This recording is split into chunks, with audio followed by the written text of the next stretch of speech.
Kaya kailangan maintindihan. 2 Corinthians 9:7, iniibig ng Diyos ang nagbibigay ng may kagalakan. At ang pagbibigay ay hindi lang sa relihiyon, hindi lang sa isang specific church. Ang pagbibigay sa kapwa, lalong-lalo sa nangangailangan, sa mahina, sa mga disadvantage, kasama yon sa mahal ng Diyos na pagbibigay. Hindi kailangang relihiyoso ang konteksto ng giving. 2 Corinthians 8:7, masagana kayo sa lahat ng bagay. Sa pananampalataya, masagana kayo. Sa pagpapahayag, sa kaalaman, sa kasipagan, good. Kumpletohin nyo. Sikapin ninyong maging masagana rin sa pagkakawang-gawang ito. Napakaganda nung pahayag dito dahil ang kausap, mga church people. Tad-tad kayo ng relihiyon, ng doktrina, ng mga teaching, pero kumusta naman ang inyong pagkakawang-gawa? Kasi baliwala ang lahat ng ito kung hindi uuwi sa pagiging mabait at mabuti. Lahat ng pag-aaral ng salita ng Diyos, dapat ang ending, naging mabait ka, naging mabuti ka, at naging sensitive ka sa pangangailangan ng mga kapuspalad. That religion that is really overwhelmingly impressive to God is to visit orphans and widows in their distress, to help the sick and the needy. Hindi yung napaka-eloquent mo sa mga doktrina tapos kulang ka sa paggawa ng mabuti, lalong-lalo sa mga nangangailangan. Giving obeys natural law. It's not only religious law, although laging yun ang na-emphasize. Romans 1:19, for since the creation of the world, God's invisible qualities, namely His eternal power and divine nature, have been clearly seen, being understood from what has been made. Nililinaw, kung gusto nyo talagang makilala ang Diyos, maunawa ang Diyos, tingnan nyo ang nature. Bago pa nagkaroon ng mga developed religious laws and doctrines, set na ang natural law. Yan ang mas nauna. At kung nagdududa ka kang isang doktrina ay galing sa Diyos, dahil kumisan may mga doctrines na nagko-kontra-kontra among themselves, huwag kang magduda pag natural law kasi Diyos ang lumikha ng buong kalikasan. And nature teaches giving. Hindi kailangang imbentohin yan ng mga relihiyon. All biological cycles work by giving and by returning. When we observe all the laws of life, the cycles of water, of oxygen, of nitrogen, of carbon, everything, laging giving and receiving. Ecclesiastes 1:7, all streams flow into the sea, giving to the sea. Yet the sea is never full. To the place the streams come from, there they return again. Wonderfully, Ecclesiastes 1:7 is talking about the water cycle. At sinasabi, alam nyo kung bakit lamang nagkakaroon ng patuloy ng tubig sa bukal sa mga bundok? Kasi pinapawala ng bukal yung tubig, dumadaloy sa mga batis, upper reaches, middle reaches, lower reaches of the rivers, and then into the ocean. At ano nangyayari? Evaporation. At pag maraming nang nag-evaporate, condensation, and then uulan, mababasa uli ang mga bundok, kukuhanin ng mga ugat ng hayop, ng kahoy ang mga tubig, ilalagay sa ilalim ng lupa, lalabas uli sa mga bukal. Kung yung bukal naging madamot, sabi niya, bakit ko papawalan tong tubig ko? Tubig ko to, walang uulan. So it is in giving that the spring receives a replenishment of its fresh water supply. Ganon din ang buhay. Kuminsan parang ayaw mong magpawala, ayaw mong magbigay, dahil lugi ka, paano ako? Pero kung hindi ka talaga magbibigay, walang babalik sa'yo. That is the basic rule of nature. Psalm 104:14, He makes grass grow for the cattle and plants for people to cultivate, bringing forth food from the earth. So, lahat sa food cycle, sa circle of life, everybody eats and everybody gets eaten. Something will eat you. Make sure it is what you love that eats you. Something will eat your energy. Something will eat all your powers. Make sure it is something that is really meaningful to you. Someone will feed on you. Let it be the one you love. Dahil talagang yan ang circle of life. 2 Corinthians 20:14, at the present time, your plenty will supply what they need. So that in turn, their plenty will supply what you need. Yung kasaganaan mo, yan ngayon ang magpapakain sa mga nagdarahop at nangangailangan, at darating ang panahon, sila naman ang magiging masagana, ang pagdarahop mo naman ay sila ang magbibigay. This is the circle of life. You inhale so that you can exhale. And unless you exhale, you will never be able to inhale. Kaya dapat nire-release mo ang lahat ng mga magagandang bagay. Galatians 6:2, carry each other's burdens.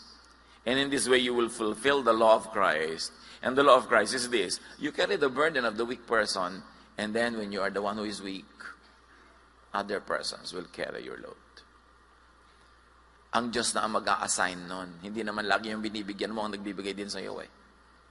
But nature will see to it that there's balance. Nature is the best accountant. Debit, credit, zero balance yan. Walang debit, credit, kupit. Laging merong balancing. By reciprocating, we ensure that other people and we ourselves receive help.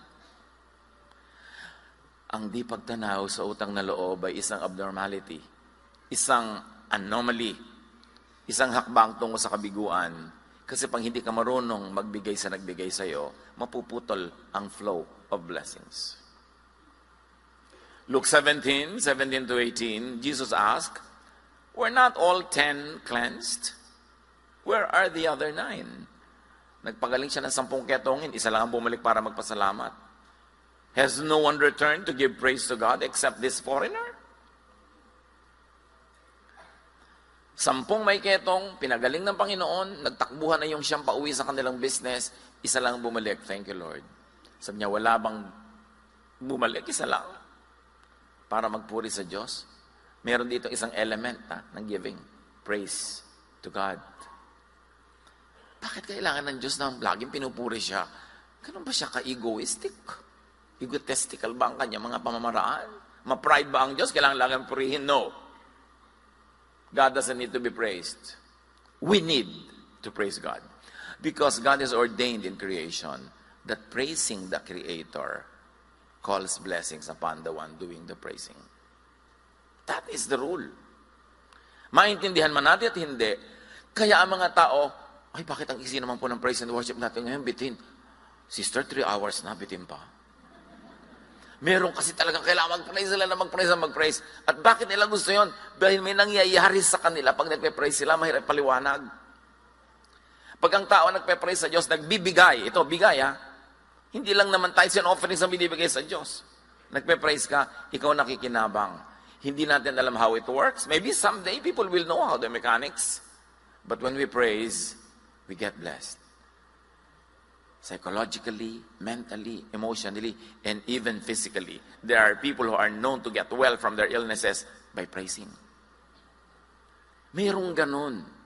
Kaya sabi niya, bakit yung siyam hindi nagpasalamat? Hindi dahil agagalit ang Diyos, hindi siya pinuri, kundi sayang! Hindi makukumpleto ang blessing sa kanila. Dito lang sa isa bumalik, mabubuo yung cycle and circle of blessing. Kasi tumanggap, dapat magbigay. Hindi sila nagbigay, wala nang tatanggapin. Baka mabawi pa yung naipahiram sa kanilang kalusugan. Matthew 18:32-34, then the master called the servant in. You wicked servant, I canceled all the debt of yours because you begged me to. Shouldn't you have had mercy on your fellow servant, just as I had had on you? In anger, his master handed him over to the jailers to be tortured until he should pay back all he owed. We all know the story. Ang laki ng utang nitong servant 1, pinatawad ng master, tapos si servant 1 siningil yung servant 2 na may konting utang sa kanya. So, pambihira ka, laki-laki na binigay ko sa'yo, tapos hindi mo pinatawad yung mayroong utang sa'yo. May utang ka na uli at dahil hindi ka makabayad, ikukulong ka. This is a story that is meant to be understood at the lowest level of comprehension. Pero may mataas siyang kahulugan na pagka hindi ka nagbigay at ikaw'y binigyan, nature will work. God does not have to get down from heaven to decide what to do with you and for you. It will work naturally because after the 6th day, God finished His work. Resting na ang Diyos. So all the laws of nature are already set. So pag may binrake ka, God doesn't have to make a personal decision to punish you. The system will punish you. The natural law will chase you. At gano'n na mangyayari. Kaya sabi ng matatanda, dahil sa tagal na ng buhay nila, na-observe na nila, ang di lumingon sa pinanggalingan, di makararating sa paroroonan. Kailangan marunong kang lumingon. Marunong kang magsukli sa bawat ibinibigay sa iyo. 1 Corinthians 10:24, no one should seek their own good, but the good of others. Ito ang sikreto ng success. Seek the good of others. Itong very materialistic and mistaken, twisted, warped world, ang itinuturo sa atin ngayon, selfishness. Kailangan ikaw manalo. Kailangan sa competition, very competitive ka. Kailangan ikaw ang laging manalo. That's not what nature tells us. Because lack of altruism, lack of goodness to others, selfishness begets selfishness. Ang maramot ay pinagdaramutan. Ang nananalo, pinagpaplanuhang talunin. Hindi ka magiging winner for long. Kasi laging merong maghahangad na siya naman ang manalo. In the long run, this leads to extinction rather than survival.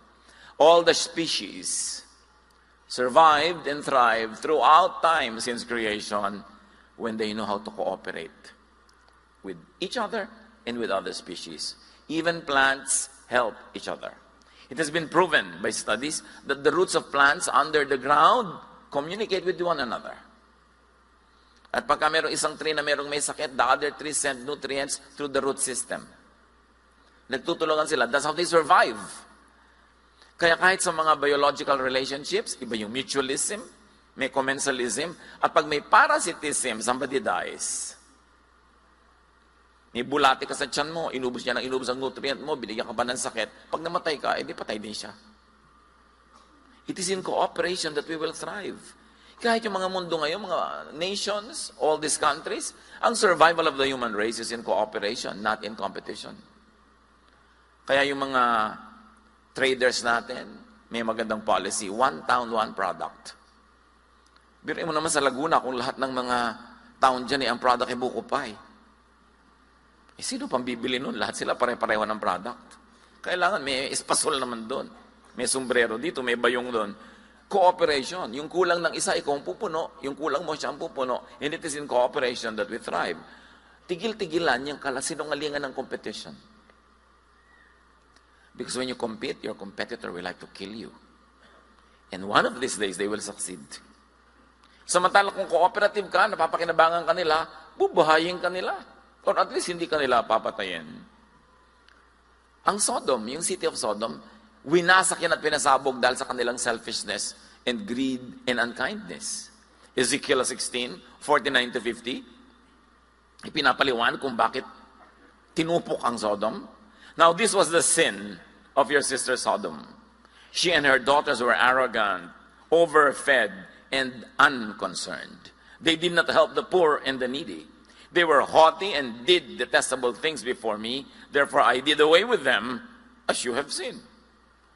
The sin of Sodom was very inhospitable. They were very unkind to strangers. Psalm 107:33-34, about Sodom. He turned rivers into a desert, flowing springs into thirsty ground, and fruitful land into a salt waste, because of the wickedness of those who live there. And that was unkindness, as explained to us by Ezekiel. Hostility, violence to innocent, helpless foreigners. Acting selflessly ultimately leads to the propagation of the species. Yung marunong makibagay, makitungo, makisama, makipagmabutihan, sila ang magwawagi. The giver is blessed because the giver reflects God's image. Because the image of God is a giver, not a taker, not a one-way taker. God gives and God receives. What does God receive from us? Our worship, our devotion, our love.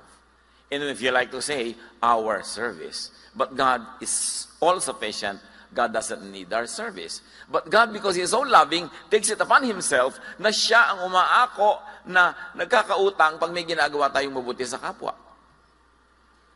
Kaya tuloy, nabibigyan siya by giving to the needy, to others, to worthy causes. God participates in the circle of life of the giving and the receiving. He doesn't need to, but He chose to do so, to be involved with the lives of the people that He created. Hebrews 13:16.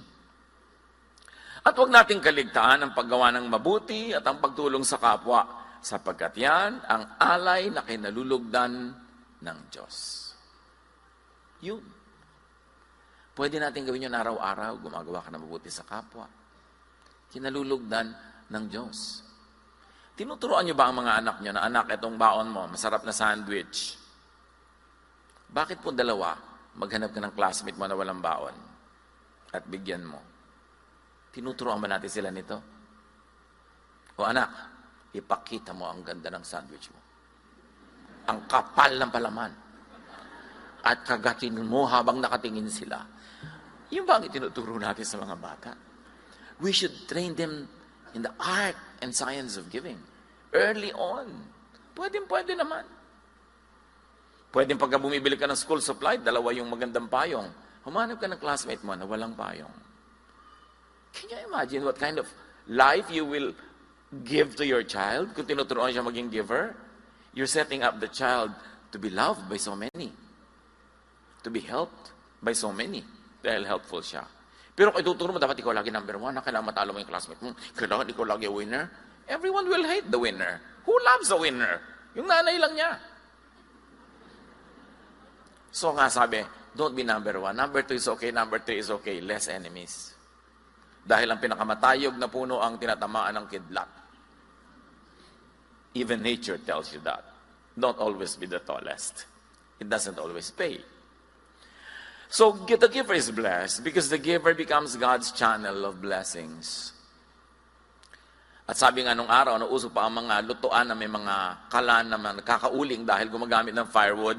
Sabi na matatanda, may humahawak ba ng palayok na hindi nauulingan? So pagka ikaw gumagawa, nagsisilbi ka, nagagamit ka ng Panginoon, ikaw na muna ang malalagyan ng uling na blessing.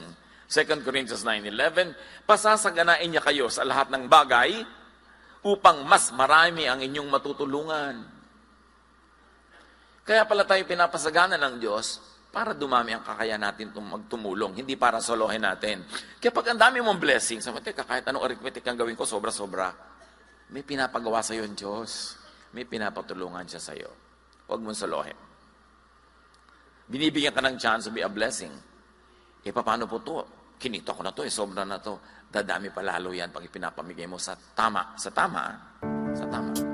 Yung malapit sa Panginoon. Una ka na bigyan, kaya ka nakakapagbigay. Pag sinasabing lugi naman ako na lang lagi naglilibre. Paano ka nakakapaglibre? Di ba dahil binigyan ka ng Diyos sa sobra? So nauna ka nang na-bless. So bakit mo ibibigilin ng sarili mong maging blessing sa iba? Kung nananalig ka na ang Diyos ay gising at buhay at alam ang nangyayari, ipapalugi ka ba niya dahil mabait ka? Sasabihin ba niya, pasensya ka, mabait ka? No. Lalo kanyang pagpapalain.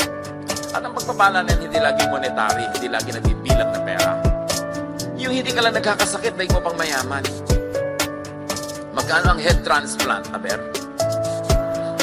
Pero mo hindi nabasag yung ulo mo kahapon, upo ngayon, hindi mo kailangan ng head transplant, dahil mo pang mayaman.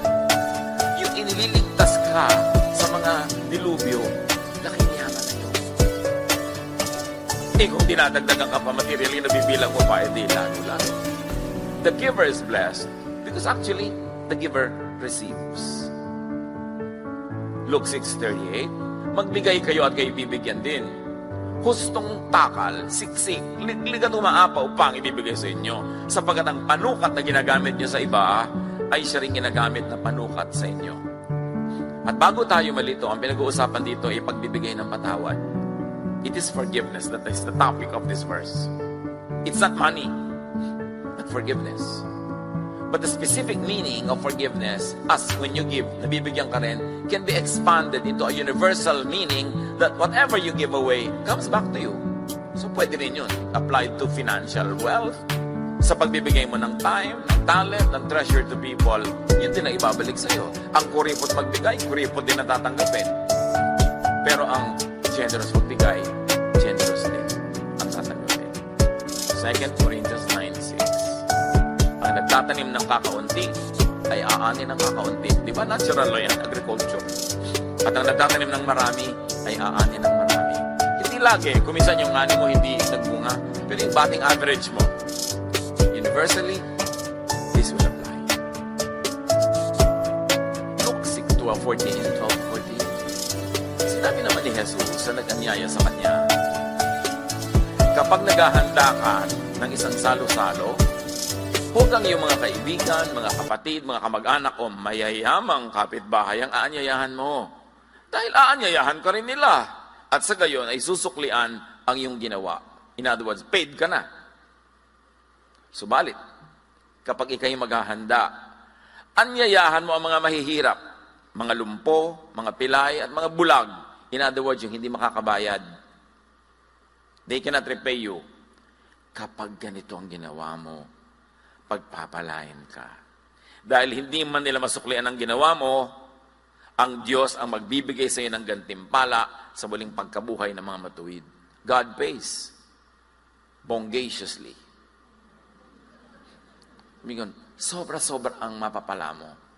Magre-regalo ka sa mayaman, mamahalin ang regalo mo. Bakit? Ang dami na nga niya eh. Tapos pag mahirap, kalendaryo.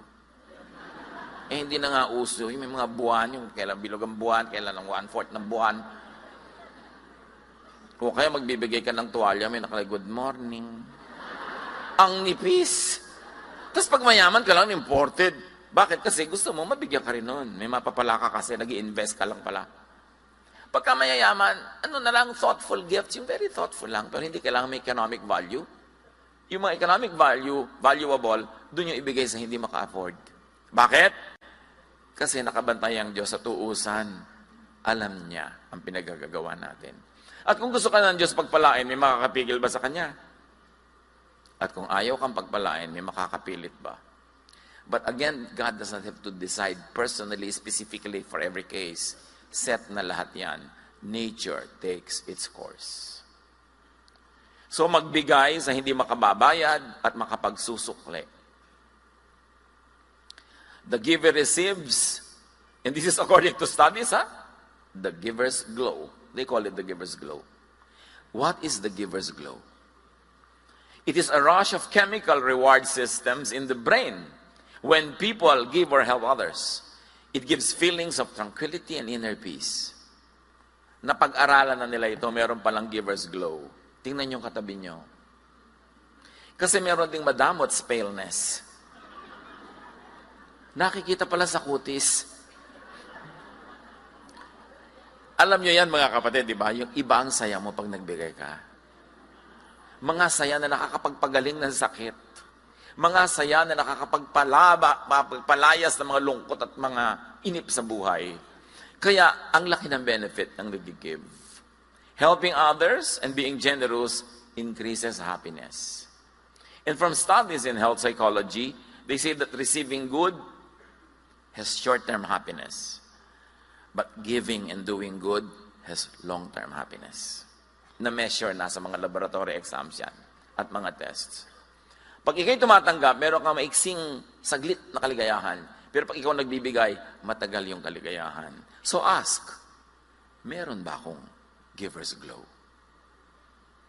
Di ba kung minsan sasabihin ng kaibigan mo, uy, may glow ka, in love ka, no? Pero meron ding glow yung nagbibigay. At hindi imposibleng merong praisers glow. Yung pag pinupuri mo ang Panginoon, merong worshipers glow, at syempre, meron ding madamots darkness. Basta yan, inutos, may benefit. Tatandaan nyo to, ha? Pag inutos ng Diyos, may sense. Hindi mo man naintindihan. Kasi sinabi niya, praise God, give to God, sundin mo, kasi alam ng Diyos kung ba't niya inuutos yun. And when you begin to obey it, you switch on and put on automatic a reward and blessing system that will never stop until you receive the blessing promised by God. Reverse it. Yung kasakiman, pagiging makasarili, ang pindutin mo, aandar din yon. It will never stop until you receive the punishment. Because God is just. And God knows. So there are clinical benefits of the giver's happiness. Studies have shown that givers generally have lower blood pressure, lower risk of dementia, less anxiety and depression, reduced cardiovascular problems. Kaya sabi ng mami mo, stress na stress ako, ang taas ng blood pressure ko, ang galit na galit ang aking mga pakiramdam. Naku, so, mami, hindi ka na naman nagbibigay, ano? Sinolo mo na naman siguro blessing, tumataas ang blood pressure mo. Huwag niyo naman gawin niya sa lahat ng nagkakaroon ng high blood pressure, no? Isa lang yan sa mga dahilan. Pero magandang suriin ang sarili. Mahirap palungkutin ang taong palabigay. Kasi siyang may kontrol sa buhay niya. Ito yung gusto niya magbigay, pwede niyang gawin. Ang mahirap pasayahin yung taong gustong tumanggap. Kasi wala sa kontrol niya kung tatanggap siya or not. Can you imagine, if your happiness is in receiving, you place your happiness in the hands of givers who are not under your control. But if you place your happiness in giving, it is in your hands. You can be happy anytime. Kaya dapat marunong ang tao. Sundin ang mga utos ni Jesus. Naintindihan mo no, hindi. May saysay yun. May dahilan. Psalm 41, 1-3. Blessed are those who have regard for the weak.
The Lord delivers them in times of trouble.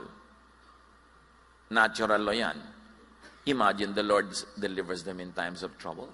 I was just reading the email of a friend na ang apo niya ay tumatawid, tapos yung anak niya, natatay nung apo na yun, nakikitang masasagasaan yung anak niya, wala siyang magawa para siya nag-freeze, at yung anak naman hindi nasagasaan bigla. And later on, sinasabi ng anak, ramdam na ramdam ko may humila sa akin. Kasi nawala siya talaga sa harm's way. Hindi ako nagtatakang marinig yun. Kasi sinabi, the Lord delivers them in times of trouble. It doesn't always happen. But it can happen the time you need it most. Sabi, blessed are those who have regard for the weak. The Lord delivers them in times of trouble. And many times, hindi natin alam na na-deliver tayo in times of trouble because we did not even know that there was trouble. And the Lord's mighty hand protects His people. Go on, verse 2, the Lord protects and preserves them, and they are counted among the blessed in the land. He does not give them over to the desires of their foes. Can you imagine? Alam ng Panginoon ang mga balak sa'yo ng mga kalaban mo, pero hindi niya pinapayagan matuloy. Mabait ka lang sa mga kapaspalad at mga kawawa. That is natural law. The Lord sustains them on their sickbed and restores them from all their bed of illnesses. Ang dami mga tao na magtataka ka, ang grabe-grabe ng sakit niya, pero bakit maganda yung aura? May itsura, inaayos. Meron pa akong kilala noon, mahirap sila. Kung anong ipayo ng doktor na dapat kainin, wala silang ibili. Mamaya yung dadalaw, yun ang dala-dala. Ang daming himala na nangyayari araw-araw. Napapansin man natin o hindi. The giver is made rich or richer. Proverbs 11:25, a generous person will prosper. Whoever refreshes others will be refreshed. Mga kapatid, yung malakas ang inyong katawan, merong kakayanan, meron kayong finances, meron kayong energy, be helpful. Huwag niyong sayangin ang bawat araw na kaya niyo na maging helper, imbes the recipient of that help. Because when the time comes when you will be the one to need it, nature will work and direct all the energies of the universe towards you, to bless you. Sayang ang bawat araw na mayroon kang extra money na wala ka natulungan kahit konti. Sayang ang bawat araw na malakas ka na hindi ka dumalaw sa may sakit. Tapos ano magawa? Boring, wala kang magawa. May lakas ka, hindi ka dumalaw sa may sakit. Sayang talaga ang bawat araw na hindi natin ginagamit para maging blessing ng iba. Proverbs 19:17, parang pagpapautang kay Yahweh ang pagtulong sa mahirap. At pagdating ng panahon, si Yahweh ang magbabayad. Kung meron tayong mga household staff, galit na galit ka dahil bali ng bali, pinapasweldo mo na ang lit-lit, magtataka ka pa bumabali. Paano magkakasya? At kung meron kang empleyado, meron siyang asawa, meron siyang anak, maliliit, lahat yun galing sa binibigay mo doon sa empleyado mo. Hanggang toothpaste nila, hanggang asin nila, hanggang ribbon ng anak niya na mga kulot-kulot na ganun. Ibinibili nun, galing sa pasweldo mo yun eh. Kaya pag nilaki-lakihan mo ang pasweldo, nagbigay ka ng konting bonus, nagmumultiply yung blessing sa pamilya. Hindi naman yung nakabasag lang ng baso, salary deduction. Anak, hindi ka pag-enroll ngayon, bakit po nakabasag ako ng baso? Ulupong ang amo ko kasi anak.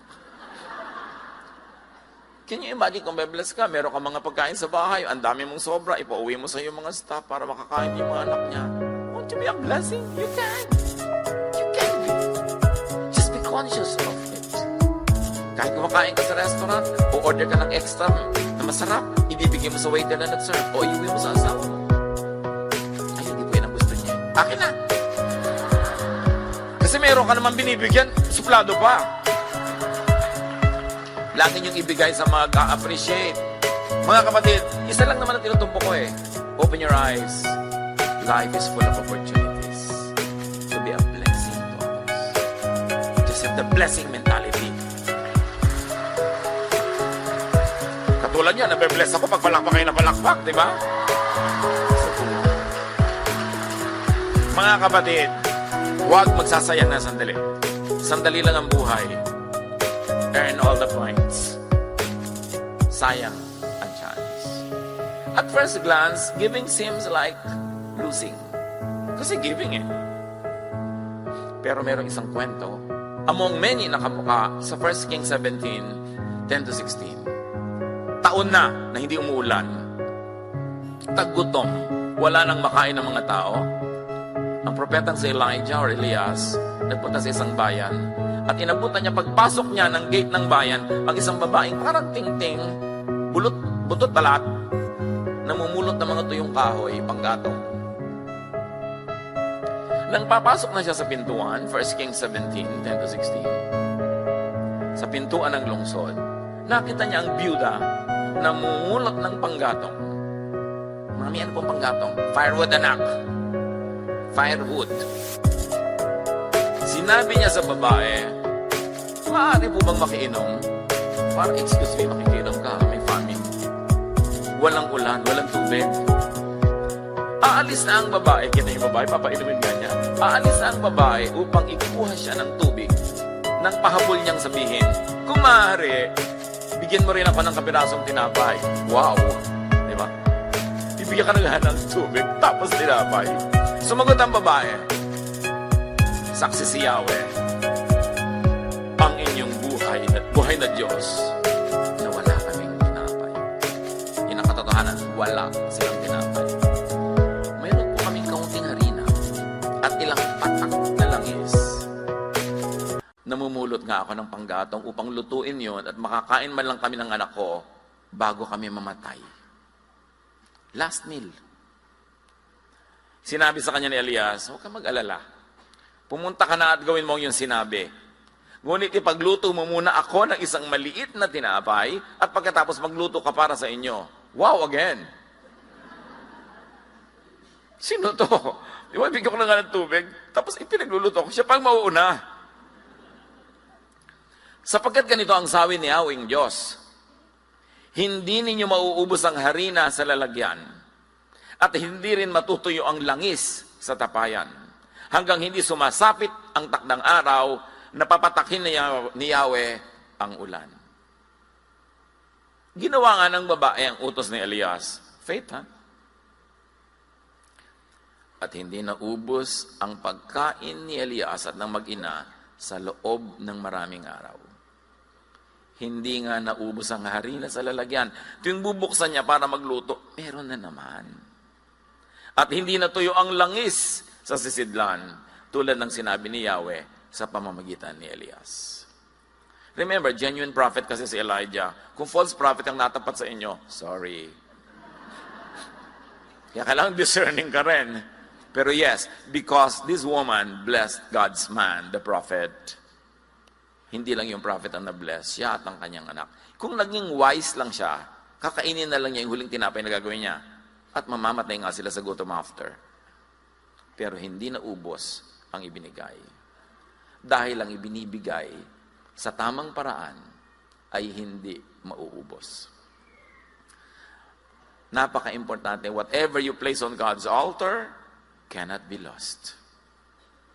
It could only multiply. Giving proves to be and is a necessary stage in the process of receiving. Luke 6:38, give and it will be given you.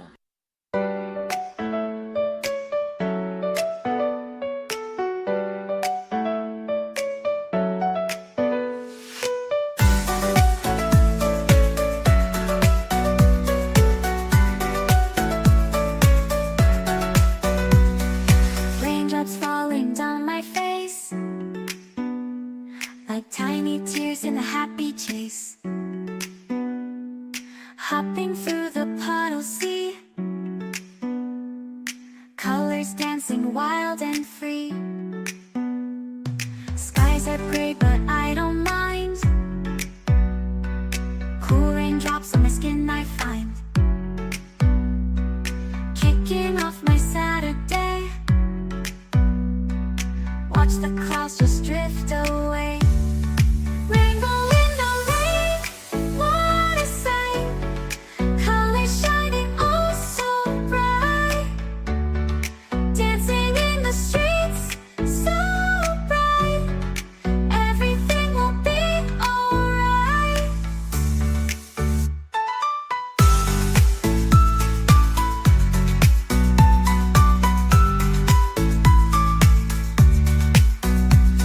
Umbrella spinning, twirling round. A colorful halo on the ground. Music playing on the sand. Skipping beats, the heart will sway. Feel the world come out to play. Lightning cracks, but don't you fear.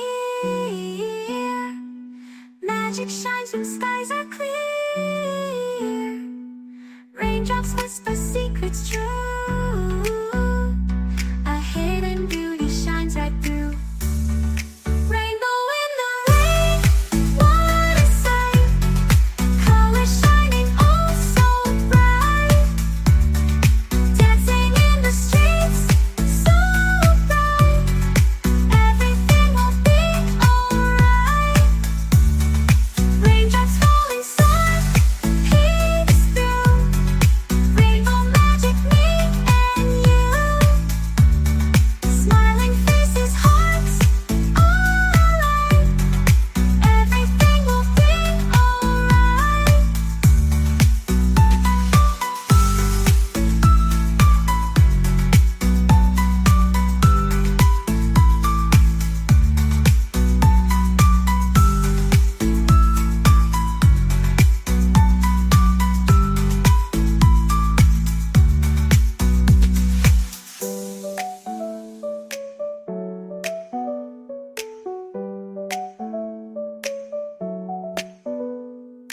Raindrops falling, sun peeks through. Rainbow magic, me and you. Smiling faces, hearts alight. Everything will be alright.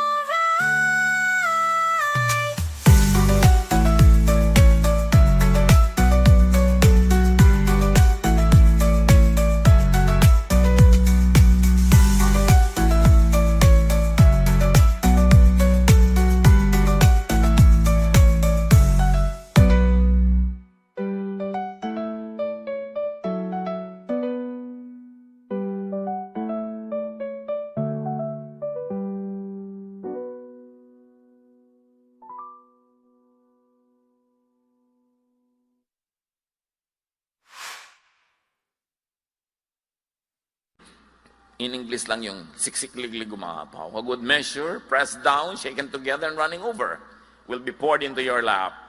For with the measure you use, it will be measured to you. Remember, the context is forgiving. So, i-apply sa forgiving, tuwing nagpo-forgive ka, mapo-forgiven ka rin.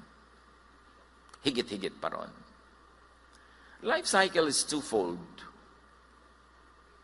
Receiving from God and giving to God. Because after all, everything we do concerns God. When you receive from people, you're actually receiving from God. Those people are only channels. And when you give to people, you're really giving to God. Because those people, again, are channels, way of giving to our God. Receiving without giving cannot sustain the circle of life. The selfish will perish. The selfless and giving will thrive. That is the law. Isaiah 55:10, as the rain and the snow come down from heaven and do not return to it without watering the earth and making it bud and flourish, so that it yields seed for the sower and the bread for the eater, and so on. But the point is, every movement of nature nourishes something and someone. Kaya pag kumilos din tayo, dapat para tayong hamog, nabe-bless ang bawat daanan. Complete the circle of life. Receive and give, receive and give. A one-half circle is not a circle. It cannot roll. Dapat kumpleto. Yung iba naman extreme, giver pero ayaw mag-receive. Receive din. Pag binibigyan kayo, tanggapin nyo. Huwag mag-pride. Huwag mag-umiwas-iwas. Be a gracious recipient. Sometimes it is more difficult to receive than to give. But in both cases, be a good recipient and be a good giver. That is what life is all about. You keep only what you give away. And you lose what you selfishly try to keep. Luke 17:33, ang sino mang magsikap na iligtas ang kanyang buhay ay mawawalan nito. Ngunit ang sino mang mawalan ng kanyang buhay ay siyang makakapagligtas nito, lalo't ibinibigay natin sa Diyos. Panginoon, turuan niyo po kami.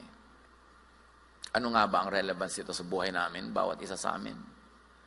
Open our eyes, O Lord, so we will be more sensitive to great opportunities to be givers. And also open our eyes to be gracious recipients. Tanggapin din namin, kasi kalooban nyo rin. Kayo rin ang nagbibigay, na kung tatanggihan namin what is genuinely and lovingly given to us, kayo ang tinatanggihan namin. Turuan nyo kami to be excellent in both. Be excellent in both. Be excellent in both. Be excellent in both. Be excellent in both.